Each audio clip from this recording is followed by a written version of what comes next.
children's education in England is being skewed by the use of high-stakes tests taken by 11-year-olds as a school league table measure, say MPs. Annual test results should be replaced in the tables by a 3-year rolling average to lower the stakes, says the Commons Education Select Committee. The current system has led to a narrow curriculum and unnecessary stress on pupils and teachers, argues the report. Last year, new tougher tests for 11-year-olds saw passes drop sharply. Ministers maintain that parents have a right to expect testing in schools to show whether their children are gaining the right skills in maths and literacy. But the committee says the close link between the tests at 11 and school accountability can lead to a narrowing of the curriculum and teaching to the test, as well as affecting teacher and pupil well-being. It wants the current system scrapped, with 3-year rolling averages for schools published instead of the results of individual year groups. Held to account. The report also calls for greater emphasis in Ofsted inspections on a broad and balanced curriculum. Committee Chairman Neil Carmichael said too much emphasis on test results had led to too much focus on English and maths at the expense of other subjects like science, humanities and the arts. It is right that schools are held to account for their performance, but the government should act to lower the stakes and help teachers to deliver a broad, balanced and fulfilling curriculum for primary school children. The report says poor implementation of the new system last year, with guidance delayed and test papers leaked online, caused significant disruption in schools. The MPs want ministers to reconsider the new writing assessment, which emphasizes technical aspects like grammar and spelling, over creativity and composition. The balance of evidence we received did not support the proposition that focusing on specific grammatical techniques improved the overall quality of writing. They also want spelling, punctuation and grammar tests for 11-year-olds to become non-statutory. Ministers recently announced proposals to scrap tests for 7-year-olds, following years of pressure from teachers, parents and educationalists. The Department for Education is consulting on a new assessment for pupils when they first start school, but the report urges caution when introducing a baseline measure. It should be designed as a diagnostic tool to help teachers identify pupils' needs and must avoid shifting negative consequences of high-stakes accountability to early years, they warn. A Department for Education spokeswoman said the government would consider the report carefully and respond in due course. Ofsted Chief Inspector Amanda Spielman said inspectors already looked for a broad curriculum in every primary school, adding that she had recently announced new research into how the accountability system, including Ofsted, can encourage the development of a rich curriculum. Russell Hobby, National Association of Head Teachers General Secretary, called last year's tests a mess of chaos and confusion. Add into this the high-stakes nature of the system for school leaders, and you get a toxic mix. Mr. Hobby said the union had contributed to the government's proposals to begin creating a primary assessment system that works. This report helpfully sets the agenda for the next stage of this debate, he added. Children's preparation in England is being lopsided by a use of high-stakes tests taken by 11-year-olds as a propagandized joining list measure, contend MPs.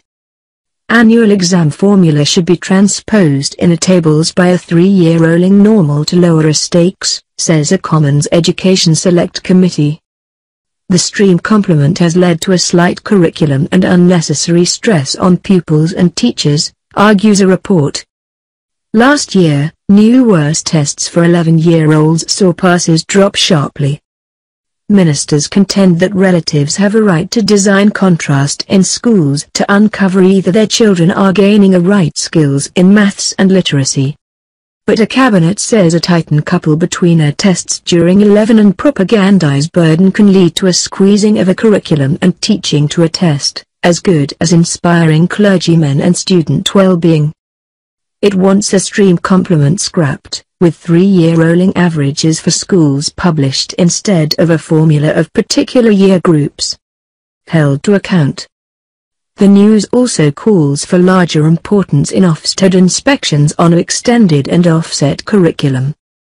Committee Authority Neil Carmichael pronounced two most importance on exam formula had led to two most focus on English and maths during a responsibility of other subjects like science, humanities and arts.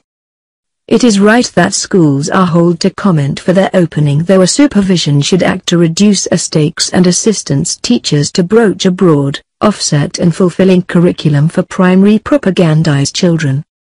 The news says poor implementation of a new complement final year, with guidance behind and exam papers leaked online, caused poignant intrusion in schools. The MPs wish ministers to recur an USA comment that emphasizes technical aspects like abbreviation and spelling, over creativity and composition. The change of justification we perceived did not support a tender that focusing on specific grammatical techniques softened a altogether peculiarity of writing. They also wish spelling, punctuation and abbreviation tests for 11-year-olds to turn non-statutory. Ministers recently announced proposals to throw tests for 7-year-olds, following years of vigor from teachers, relatives and educationalists. The Department for Education is consulting on a new comment for pupils when they initially start propagandize, though a news urges counsel when introducing a baseline measure. It should be designed as an evidence apparatus to assistance teachers brand pupils' needs and contingency equivocate changeable disastrous consequences of high-stakes burden to early years, they warned. A Department for Education mouthpiece pronounced a supervision would cruise a news delicately and respond in due course. Ofsted Chief Inspector Amanda Spielman pronounced inspectors already looked for an extended curriculum in each primary school, adding that she had recently announced new investigate into how a burden system, including Ofsted, can inspire a growth of abounding curriculum. Russell Hobby, National Association of Head Teachers General Secretary, called final year's tests a disaster of disharmony and confusion. Add into this a high-stakes inlet of a complement for propagandized leaders, and we get a poisonous mix.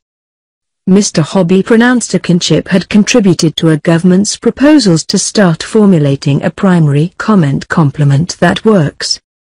This news willingly sets a bulletin for a subsequent theatre of this debate, he added. The Department for Education is currently consulting on proposals to reform the whole primary assessment system and plans to introduce a new reception baseline in addition to keeping and improving the early years foundation stage profile. The Education Select Committee report on primary assessment, published today, blames the accountability system in primary schools for leading to a narrowing of the curriculum, with teaching to the test, which it says also affects teacher and pupil well-being. While the cross-party group of MPs welcomes the increased focus on progress in performance measures and supports the introduction of an improved baseline measure, it urges the government to be cautious in introducing one. The report warns that there is a risk that introducing accountability into the early years will lead to narrowing of teaching and added pressure in the early years, shifting the issue from Key Stage 1 to a lower age group. During its inquiry, the MPs heard mixed opinions about introducing the baseline, and the report notes that many early years practitioners were understandably skeptical about the introduction of a test at the age before formal schooling has started. The Better Without the Baseline group of early years organizations and teaching unions expressed concern about assessment and said it was crucial that it did not have a negative and distorting effect on the early years foundation stage, which differs from the national curriculum for sound reasons relating to a child's development. The MP's report notes that in its consultation document, the government fails to appreciate potential harmful consequences of introducing a baseline measure used for school accountability and reception. It adds that the government must conduct a thorough evaluation of potential benefits and harmful consequences of introducing any baseline measure, involving early years experts and practitioners, including impacts on pupil well-being and teaching and learning. The primary purpose of a measure of children at age 4 should be a diagnostic tool to help early years practitioners identify individual needs of pupils and should only be carried out through teacher assessment.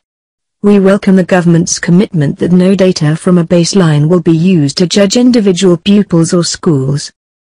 Accountability and assessment.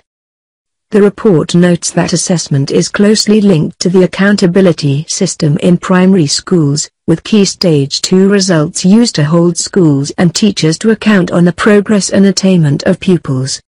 Many of the negative effects of assessment are in fact caused by the use of results in the accountability system rather than the assessment system itself. We recognize the importance of holding schools to account, but this high-stakes system does not improve teaching and learning at primary school, it concludes. Instead, it recommends that the stakes should be lowered to combat some of these negative effects.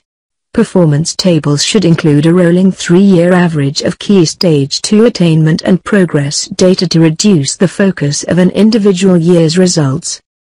The MPs are also concerned that the emphasis on the technical aspects of writing has led to less of a focus on composition and creativity at primary school, and recommend that the government make spelling, punctuation and grammar tests non-statutory at Key Stage 2. The report is published a week before primary school children take their SATs in English and maths. The government consultation on primary assessment also includes plans to remove statutory assessment at Key Stage 1. Neil Carmichael, the Conservative chair of the Education Committee, said, "Many of the negative effects of assessment in primary schools are caused by the use of results in the accountability system rather than the assessment system itself. The resulting high-stakes system has led to a narrowing of the curriculum with a focus on English and maths at the expense of other subjects like science, humanities and the arts. It is right that schools are held to account for their performance, but the government should act to lower the stakes and help teachers to deliver a broad, balanced, and fulfilling curriculum for primary school children." The committee's inquiry scrutinized government reforms to primary assessment and their impact on teaching and learning in primary schools, and also examined the debates over the benefits and drawbacks of testing at primary school. It also looked at the wider effect of assessment on primary schools, and possible next steps for government policy. During the course of its inquiry, the committee took evidence from teachers and head teachers, teaching organizations, academics and researchers, Ofsted, Ofqual, and the School Standards Minister Nick Gibb. Sector reaction. Early years organizations and teaching unions praised the committee's recommendations about the baseline. Neil Leach, chief executive of the Preschool Learning Alliance, said, "We welcome this report for raising concerns about baseline testing, and support its recommendation that the government must conduct a thorough evaluation of the potentially harmful consequences of introducing any baseline measure." As the report clearly identifies the failures of testing at Key Stage 1, it would be incredibly short-sighted if the government did not learn from these mistakes and instead chose to revisit them on a younger age group. Aside from being an unreliable and limited method of assessment, baseline testing puts unnecessary pressure on children at the beginning of their formal educational journey. At this important stage of a child's life, we should be focusing on fostering a love of learning and supporting their development, not using them as a way to rank and measure schools. We believe that any early assessments should be observation-based, informed by early years experts and focused on supporting children's learning and development. As such, we remain firmly opposed to the proposed reintroduction of baseline testing.